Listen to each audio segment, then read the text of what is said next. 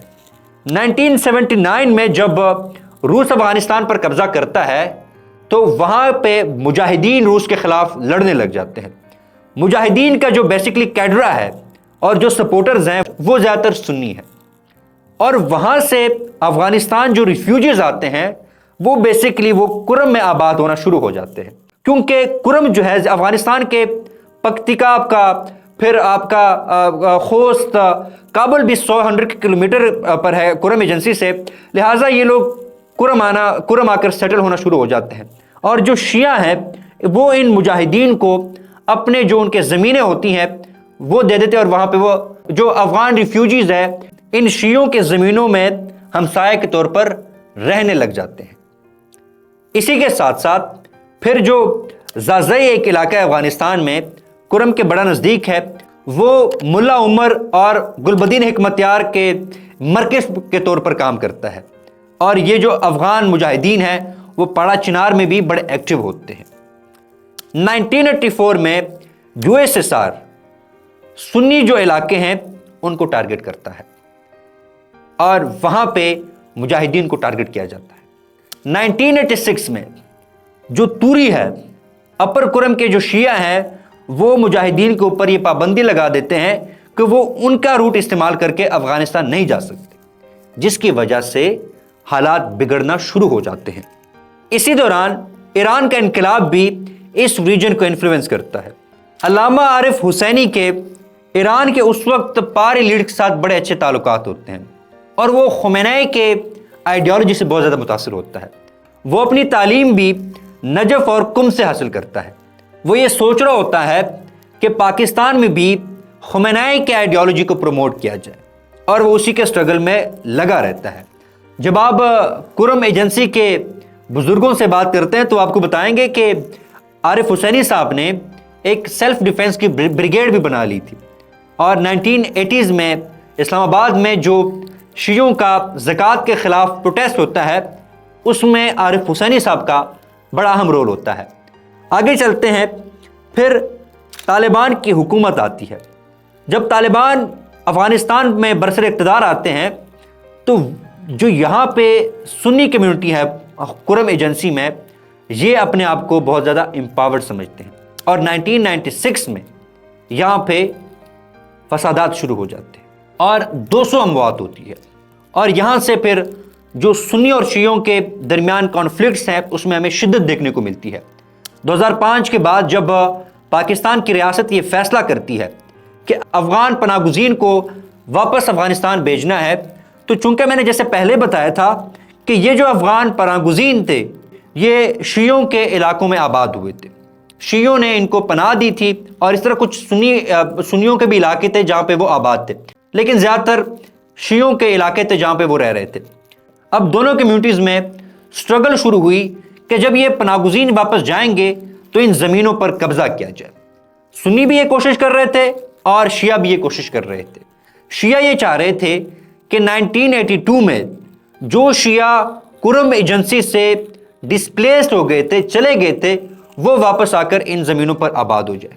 سنی یہ چاہ رہے تھے کہ جب افغان پناہ گزین یہاں سے جائیں گے تو یہ ان زمینوں پر قبضہ کر لیں۔ تو یہ سٹرگل چلتی رہی کہ 2007 میں TTP وجود میں آتی ہے۔ حکیم اللہ محسود اس ریجن میں TTP کے معاملات کو دیکھ رہا ہوتا ہے، اور یہاں پہ ان شیعہ کمیونٹی کے خلاف اٹیکس شروع ہو جاتے ہیں۔ 2007 میں یہ دونوں کمیونٹیز ایک دوسرے کے عبادت گاہوں کو ٹارگٹ کرتے ہیں، ایک دوسرے کے گاؤں ولیجز کو ٹارگٹ کرتے ہیں، اور تقریباً 200 سے زائد 2007 میں اموات ہوتی ہے۔ 2007 میں ایک اور فیکٹر اس کانفلکٹ کو انٹینسیفائی کرتا ہے کہ بیسیکلی جو سینٹرل جو لوور کرم ہے وہاں پہ صدا کے مقام پر روڈز کو بلاک کیا جاتا ہے، جس کی وجہ سے اپر کرم کے لوگوں کی آمد و رفت متاثر ہو جاتی ہے، ان کا باقی پاکستان سے رابطہ کٹ جاتا ہے۔ یہ لوگ کیا کرتے ہیں اپر کرم کے لوگ کہ یہ افغانستان کے راستے پھر پشاور اور دیگر علاقے جاتے ہیں. 4 گھنٹے کا جو سفر ہے یہ 24 گھنٹوں میں طے کرتے ہیں. اور ساتھ میں جو اپر کرم کے لوگ ہیں, میجورٹی یہ شیعہ ہے بیسکلی اپر کرم میں, یہ لوگ سائیڈوں سے ایک ڈیفنس جو روڈ ہے وہ بناتے ہیں تاکہ یہ ان روڈوں سے گزر کر باقی پاکستان کے ساتھ اپنا رابطہ وہ اسٹیبلش کر سکے. 2017 میں ایک اور بڑا اہم فیکٹر اس کانفلکٹ کو انٹینسیفائڈ کرتا ہے, اور وہ یہ ہے کہ واجد علی نامی ایک لڑکا جس کی عمر 16-17 سال ہوتی ہے, وہ سیریا جاتا ہے اور وہ بشار الاسد کے حق میں لڑنا شروع کرتے ہیں, اور اس کی 2017 میں ڈیتھ ہو جاتی ہے. لیکن اس کو یہاں پہ بڑا پریز ملتا ہے, اس کو ایک ہیرو مانا جاتا ہے. حتیٰ کہ کتابچہ جو کہ پرشین سے اردو میں ٹرانسلیٹ کیا جاتا ہے, اور اس کتابچے کا نام ہے ہم تیرے عباس یا زینب, وہ بھی لکھا جاتا ہے. اور وہاں سے جو پارا چنار کے یوتھ ہے وہ بڑے امپریس ہوتے ہیں. لہٰذا اس دوران 2017 کے بعد بے شمار نوجوان سیریا جاتے ہیں, بشار الاسد کے حق میں داعش کے خلاف لڑتے ہیں, جس کی وجہ سے جو داعش ہے وہ بھی پاکستان میں شیعہ کمیونٹی کے خلاف لڑنے میں لگ جاتی ہے. اور یہاں سے پڑا چنار میں ایک آرگنائزیشن بھی بنتی ہے. اس آرگنائزیشن کا نام ہے زینبیہ, جو کہ بینڈ ہے لیکن ابھی بھی یہ وہاں پہ آپریٹ کرتی ہے. تو یہ بیسیکلی جو زینبیہ آرگنائزیشن ہے یہ واجد علی سے متاثر ہوئی تھی. اینڈ دین پھر جو ISKP ہے یہ شیعوں کو ٹارگٹ کرتا ہے, مختلف ان کے امام بارگاہوں کو ٹارگٹ کیا جاتا ہے, ان کے لوگوں کو مارا جاتا ہے. اس کی بنیادی وجہ یہ ہے کہ یہاں سے جو لوگ سیریا گئے تھے وہ داعش کے خلاف لڑ رہے تھے. تو یہ مختلف وجوہات ہے جس کی وجہ سے یہ کانفلکٹ ختم ہونے کا نام نہیں لے رہا. ابھی پھر سوشل میڈیا کا چونکہ دور ہے, جو ریسنٹ اسکیلیشن اس میں ہمیں دیکھنے کو ملی ہے اس میں سوشل میڈیا نے بڑا اہم رول پلے کیا ہے. ٹک ٹاک اور دیگر جو پلیٹ فارم ہے وہاں پر جس طرح کی ہیٹ سپیچ کا مظاہرہ کیا گیا, ایک دوسرے کے خلاف جس طرح کمپین چلائی گئی, اس وجہ سے بھی یہ جو کانفلکٹ ہے اس میں شدت دیکھنے میں آئی, اور یہ مزید ہر روز اموات ہو رہی ہے. تو یہ کچھ بنیادی فیکٹرز ہیں, جب ہم ان کو سامنے رکھتے ہیں تو ہمیں جو کرم کا کانفلکٹ ہے یہ سمجھ میں آ جاتا ہے کہ آخر یہ مسئلہ اتنا پیچیدہ کیوں ہے. لہٰذا کرم کا جو مسئلہ ہے اس کو صرف شیعہ سنی فسادات کے تناظر میں نہ دیکھا جائے, بلکہ اس میں ڈیفرنٹ فیکٹرز انوالوڈ ہے, اور اس مسئلے کا حل بھی ہولسٹک اپروچ ہی ہے. جب تک آپ ہولسٹک اپروچ نہیں اپنائیں گے, جب تک روٹ کازز کو آپ ایڈریس نہیں کریں گے, تب تک یہ مسئلے کا حل نہیں نکالا جا سکتا.